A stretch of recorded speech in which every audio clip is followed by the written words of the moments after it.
Welcome to our fourth interview in the Birth Story series. I'm Shakina Lee from Honouring the Feminine, and I do believe that every woman should be able to share her birthing story, whether it feels positive or negative, in a really safe and supportive environment. So today I'm joined by Melissa Benson. Yes. And Melissa is a mother of two and also has a business baked by Melissa.gc. Yes. Is that right? Yeah, she's a cake creator and cookie creator and all of those yummy baked goods. So welcome, Melissa. Thank you for joining me today. Thank you for having me. Now, I wanted to start with, if you could just share one of your favourite parts of one of your birthing stories. Always a lovely way to begin. My first would be when my waters broke. That was really, it was so exciting. Yeah, it is a little bit exciting. I kind of had the labour on and off for a couple of weeks. Yeah. So when it finally happened, it was like, oh my God, it's really happening now. And I think being my first, that was kind of, like, oh my goodness, we're going to be a family now. Yeah. And amazing. With my second, it would be just after. I had my eldest present for the birth, so just... That was really beautiful. It was everything I'd kind of wanted. All there. Yeah, all in one. I love that first birth story too, because that reminds me, like when my water broke and, the cervical plug sort of came away and it was, my first time. I was like, oh my God, the same thing. I was like, it's happening. But I think I was a little bit too excited because I ended up having to be induced 3 days later because I don't think my waters fully broke. There was just like a little bit, but I was just like, this must be it. Yeah, so I jumped at the gun and it led me into a cascade of intervention. So just be careful on that one. I remember saying to my mum's a midwife, and she'd said to me once before, a lot of the time women don't know if their water's leaking at the end. And she was at my house and I'd been to the toilet a few times. And I was like, and I remember saying to my mum, how do you not know if it's your waters? And then I felt like such an idiot because I was like, I don't want to say anything. And then I said to her, I think my waters might be leaking. Yeah. She said, go and put a pad on. And then I got up and I was saying, whoosh. And she went, yep, that's your waters. That's your waters. That's it. See, I think I got a little whoosh, not a big whoosh. Yeah. Now I know. All right, I love that. And thank you for the reminder. So let's move on to, that was your favourite. What was one of the most memorable parts, whether it felt good or felt bad in one of your birthing experiences? The most memorable would be for my first waking up in ICU post-birth. Yeah, okay. That's kind of a memory that I can't shake. Yeah. My second would be, I had a very quick labour my second. I was induced, but after my waters broke, but like 3 or 4 good contractions, and we thought it was going to be a few hours still. Yeah. And I remember being in the bathroom and just yelling out, Mummy, Pam, which was my midwife. Yes. I think I can feel a head. And walking. And I remember walking to the bed, looking up at my mum and husband saying, if I have a baby now, I'm going to be stoked, because I was like so scared of that transition period again. And I was like, if I miss that, this is amazing. She did it. It's kind of like the dream, isn't it? It was.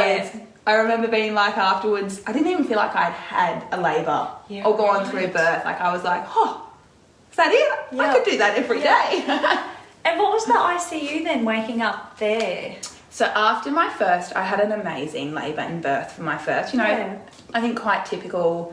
And then after I birthed her, my placenta half detached and half didn't. Okay. And I ended up in theatre quite quickly. I cannot fault the staff. Yeah. They were phenomenal. They're pretty onto those things. They were.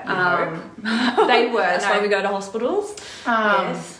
And they've estimated I lost between 4 and 5 litres. Yeah. And I was quite sick. Yeah. And so I was then ventilated in ICU until the next day. Yeah. So did you get to meet your baby straight away after the birth? Or I did. I had her, I was in theatre 22 minutes after I had her. So okay. I had her on my chest. And I must say, they were phenomenal. They went about their business and no one really interrupted. Yeah, so you got that skin to skin. Yeah. Beautiful. And I have a lot of good memories as well. Like looking at her and looking at my husband, it wasn't until things went bad quite quickly. They were like, okay, you need to hand the baby off now. We're going now. Oh. So even though it was horrible in that sense, the staff Yeah. were really good. Yeah, nice. And, Yeah. and it's interesting, isn't it? Because it feels like that's a really kind of scary or negative birth story, yet it feels a little bit positive and... I must say, like, it kind of, the worst part for me again was waking up in ICU. I was at, I don't know if maybe I shouldn't say the hospital, but it was not a big hospital. And they're not really used to young, healthy people in ICU there. Okay. And they didn't expect me to wake up as quick as I did. Yeah, and right. I woke up and they weren't allowed to extubate me until the senior staff were there. So for a few hours I was left. And you wanted your baby and you wanted to be doing all those things. Yeah, that was... Yep, okay. Pretty horrible. Yeah. But yeah, my mum often has said to me, were you not scared on your way to theatre or anything? Because by that point I was shaking and I couldn't feel my feet. It was... when it went, everything was perfect. Yeah. And then when it turned, it was very quickly. Yeah. And I said to Mum, not once did I get scared, or the staff did so well. Like I knew I was... That's incredible support. Yeah.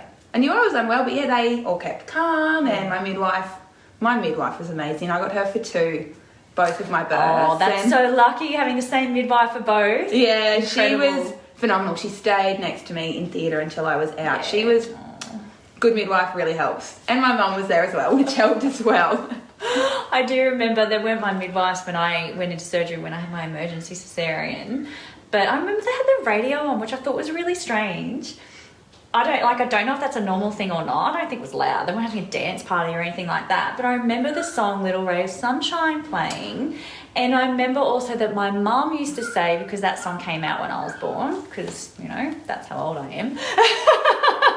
And that song used to remind her of me, that song. And so I heard that song. It was one of my anchor points when I was in surgery. It gives you something to focus on, doesn't it? Yeah, it was just this little, I don't know. At the time, I didn't think too deeply of it. I just remember thinking almost like someone's on my side, or there's something here that's for me. So it's funny the things that we connect with. I had my mother-in-law's wedding band on. She passed years before.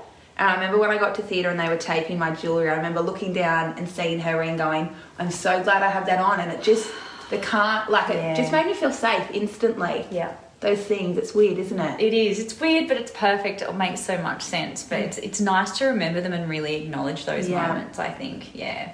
All right. What else did I want to ask you? Oh, yeah. Well, we probably already touched on this, but did you feel traumatised through any of your birthing experience, or feel, I mean, obviously there was some difficulty there postnatally. I know you had the ICU, but even maybe, I don't know, there might have been breastfeeding stuff or... I was very lucky. Yeah. I remember as soon as I kind of came to an ICU, they prepared me, you'll have trouble breastfeeding because of the blood loss. Okay. Oh, and I didn't. Yeah, right. I was really... Yeah. My milk came in on time. It was really good. Again, it was probably that waking up in ICU that was traumatic with my first. My second, I guess I was quite scared in the lead up of missing that time again. Yeah, right. I felt I didn't have a lot of choices with my second birth. Oh, okay. I cried a lot in the lead up to my birth. I was kind of told at 36 weeks by the anaesthetic team I couldn't birth at the hospital I'd chosen. Okay. I was too high risk and had to move to a tertiary hospital. Because of what happened the first time? Yeah. Yeah, okay. Yeah. And I was kind of like, no. I was like, I'd had so many appointments. Yeah. And I was like, I'm 36 weeks. Yeah. If I transfer now, I'm going to have God knows how many appointments. Yeah. So I was then kind of given the option, okay, induction during staffed hours, make sure everything's available, ordering extra blood products, or transfer. Yeah. And I kind of said the birth and labour of my first was the good part that got me through the bad part. And I was so worried about having a bad labour and birth and ending up in ICU again. And then I was like, I said to him, I'm going to have nothing good to hang on to. But and yet... I had an awesome labour and birth. Still got induced, but, but I had to, fight for a few things through that. Yeah, okay. But I was lucky. Again, I had a midwife. I was educated, informed on my decisions, and so I fought for them. I didn't just roll over and take it. All right, we might touch on that one again. Yeah. Because I know I did ask about the feeling traumatised, and no, you said you felt like you had a good support network. But firstly, I wanted to ask, Do you remember that moment, and maybe it was in your second birth because it happened so quickly, of the letting go, that feeling of letting go, of surrendering into the experience? Did that happen in either of your births? My first... Do you mean the traumatic part or just the labour and birth? So we kind of touched on the traumatic, and I think we've probably covered how intense it was for you in some places, but in other interviews we've been talking about how there is that moment when we surrender, when our body opens to be able to birth naturally, and for the baby to come out. Quite often there is that time when, you know, we've been like maybe trying to make something happen, or you know, really kind of present and blah blah blah, and then it's just like, oh, I can't we're just whatever, you know, like it's just time. I feel like that would have been my first. Yeah. I was trying everything to kind of bring on labour. Yeah, so I was so excited. Yeah. Not that I was in pain or, you know. I love your excitement. Like a lot of women are like, I'm so over this. I was not over it at all. I was just impatient. I was like, I want to meet her now. I want to meet my baby. And I was 3 days overdue, and then it was when my mum was over, and I said, you know what? I need to stop because this is just consuming me now, and I don't want to think of the end of my pregnancy like wishing it away. Yeah, absolutely. And an hour later, my waters broke. That whole just fascinating. I'm done. When it happens, it'll happen. It was, and I never really went into my birth scared, or I always had in my head, this is what we're made to do. Yeah. So I was never, I never felt that kind of letting go in labour. Yes. But as a leader, I was very much like, that's perfect. Every niggle, is this it? And then I was like, nope. What happens, happens. And then it happened. And I love that. That's so perfect to know that, you know, sometimes it happens postnatally where we have to completely surrender, something's not going according to what our plan is. Sometimes it happens during labour and birth, and yet yours happened beforehand. Right? To allow it to be there. So that is just a perfect example, and something that I love sharing. It's why I love these interviews so much. There's these little gems, things that I don't even think about. Everyone's so different. Everyone's so different. Every birth is so different. Yeah. Every woman, every mother is so different. Every baby is so different. And knowing that those moments can happen at any point during that rite of passage birthing journey. Yeah, perfect. It was so exciting. Now, I also know that you said that you felt like you had a really good support base, a good support network. What I would like to ask is, what made it feel so good then? Was there something in particular that made you feel like you were super supported? Obviously, the hospital staff in that first made you feel like they had it and that you weren't scared and that you were supported in that way. You had the continuity of care with 2 midwives, both through birth. That's incredible. But anything else with that support team, whether it may have been the family through pregnancy, labour, or even postnatally, where you felt super supported, and what that might have looked like? Very lucky my mum's a midwife, so I had that support. The midwife mum. We all need one of those. I don't know how women go home without a mum that's not a midwife. I was like every day, what do I do here? What do I do here? Oh my gosh. But she was really good at educating. Yeah, but she also kind of drilled into me, whatever choices you make, you have to own. So it's so important. Yeah, she's like, this is my opinion, but you need to do your own research. And if you decide against something or for something, you have to own that. It's not anyone else, which I think is important. I like your mum. Not just as a midwife, but as a person. Like that, owning your own power and having the self-responsibility requires you to have a self-awareness, and then you do feel powerful in your choices, and usually you feel less traumatized because you haven't given your power away and other people have done things to you and you're feeling a bit like a victim. You have to I wish I could have done this. It's like, no, I chose that, and maybe it wasn't the perfect or the right decision at the time, but at least it was your own. At least it was your own, and that is really vital in all areas of life. And my midwife was phenomenal. I was lucky that she was on when I had my first. That wasn't planned. It was kind of like, that's who I got. And she was beautiful. She worked so perfect with my mum. Given that my mum was my mum, she couldn't be my official midwife. But yeah, she worked so well with her, and at one point when I got cranky with my mum, because you got to take it out on someone you're when allowed you're to get cranky when you're giving birth. And she kind of straight away just stepped in and was very much like, "What can we do for you?" And because she wasn't my mum, it kind of calmed me. Yes. It was like, okay. Yes. And as I said, stayed with me through theatre, and then the next time, knowing my history, was so supportive, and that helps a lot when they can support your decisions. And again, gave me the pros and cons, but accepted when I was like, no, this is what I'm going to do though. Yeah.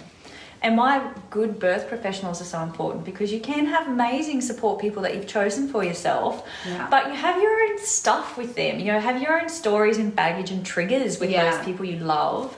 So when there's someone else that you don't have any history with, who is a professional who can step in, like you were saying, and go, hey, what can I do for you? You don't have all of those other sort of things going on in your head. It's just, they're just there to fully support you in that moment. Yeah, I like it. I must say, my obstetrician was good as well. He kind of fought for me to stay at that hospital when the anaesthetist said no, which was a huge help. Otherwise, I wouldn't have been allowed to birth there, I guess. Yeah. So do you feel like you have healed from your birthing experiences then? Is there anything there that feels like it's still not quite how you'd like it to be? Yes and no. Yeah, okay. I feel very lucky with my last that I still bled quite a lot, but because the obstetrician and everyone was right there, already onto it. I ended up avoiding theatre. But I still wasn't. Now I'm okay with the induction, kind of, but in that moment, the end of that pregnancy was not what I wanted. Yeah, okay. And I plan on a third, and that's what I've kind of said to my hubby. I am really thinking about what I want, and if I'm okay with an induction, then that's fine. But if not, if I have to change hospitals, I will. That I'm hoping is my pregnancy and birth that I really can close on and feel like everything went well and was my choice. And so, and I'm just going to go dig a little deeper. Yeah. So to heal, I'm hearing that you're hoping that might happen with the third birth. Yeah.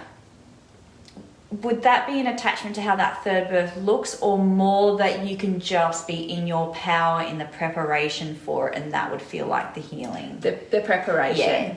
More, just knowing that, as again, with my first, I really was consumed with bringing labour on and meet the baby, be a family. And the second was, I had so many appointments and scans. It was not ridiculous because it was warranted, but then from 36 weeks it was just arguing with for what I wanted, and then having to agree to things I didn't want. My third, I just want to really enjoy that last period and savour it and do what I want. Beautiful. I like that. That feels like a lovely way. Thank you.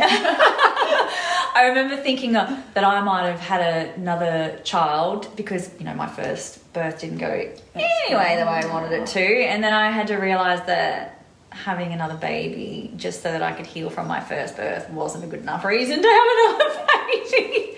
But it was a really strong feeling like, I need a chance to do it properly and the way I feel like it should be, and to heal that. It was really important. And yet there was that part of me that also knew that maybe the second one would be even worse or could be the same, and I couldn't put all my eggs in that basket of hoping that this mysterious birth thing was going to this time work out the way I wanted it to.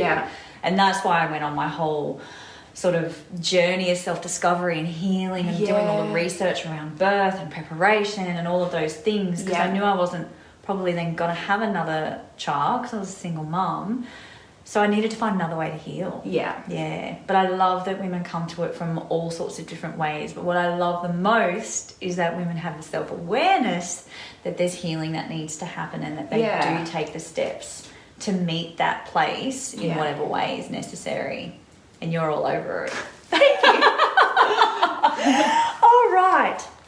So support networks, amazing. Surrendering, yes, that happened. Healing the trauma, perfect. So what I wanted to end with is there anything from any of your experiences that you would like to share with the viewers today? Anything that you feel could help other mothers either at any stage of their birthing rites of passage? Probably two things. Yeah. One, know your rights and be educated. Yeah. Know that you can say no if you want to, Yeah. but make sure you understand what you're saying no or yes to. Yes. And really educate yourself on all aspects of birth. And two, have a good support network for after as well. Oh, so important. Oh, I remember my mum saying you should do antenatal classes, and I was like, why? I've got you as a mum. I don't need... There is that. Yes, and she was like, no, for the girls you will meet afterwards. And my goodness, it is afterwards, because I found, within 6 weeks, the excitement's worn off for a lot of people. Yes. And hubby goes back to work and you're kind of left at home with a baby. And most of your friends are working and to have those other mums on maternity leave, a few of them are now some of my closest friends. Oh, that's beautiful. Being able to call them and be like, my baby's not sleeping, I'm going insane, and have a cry, and that really helped me through my first year. And that they're not necessarily there to fix it. They're just there to listen to you. And they understand. And I also loved that, some women, they were having the same experiences as me. And other women were just like, I can never wake my baby up to feed. And so they're losing weight. And I think, oh my gosh, we've all got our things that are happening. Yeah. Whereas I was like, my baby's never sleeping. That was me. Right? Which is not fun, sleep deprivation. But it really helped me put it in perspective that the opposite of that was equally as challenging for the mothers and babies. And even if, they can't help, they're there to have a coffee and listen. And a support network for after, I think, is important too. And even when you can't get there sort of every week, because sometimes it's just not going to happen. No. But they also don't mind if you turn up in your pajamas and, you got food on you and you haven't washed your hair and... There was no judgment. No judgment. Antenatal class. We need those places. We so need those places. Yeah. Okay. I love it. Was there anything else at all that you wanted to touch on or share? I don't think so. No, I think we've covered a lot. It's been beautiful. Oh, thank you. Thank you. It's been fun. So if anyone out there is feeling like they do need support to help heal from a difficult or a traumatic birth, then absolutely get in contact with me or check out the Motherhood Rite of Passage online program on my website, shakinali.com.au. And remember that transformation comes from within. It starts from within. It begins from within. So, that self-awareness and that self-responsibility is such a huge part in being able to heal from any of those traumatic or difficult experiences. Yeah. So until next time, thank you so much for joining us. If you do have any questions, pop them in the comments. We'll get on there and we'll answer whatever we can, whenever we can. Until I see you next time, have the most beautiful day. Bye. Thank you. Bye.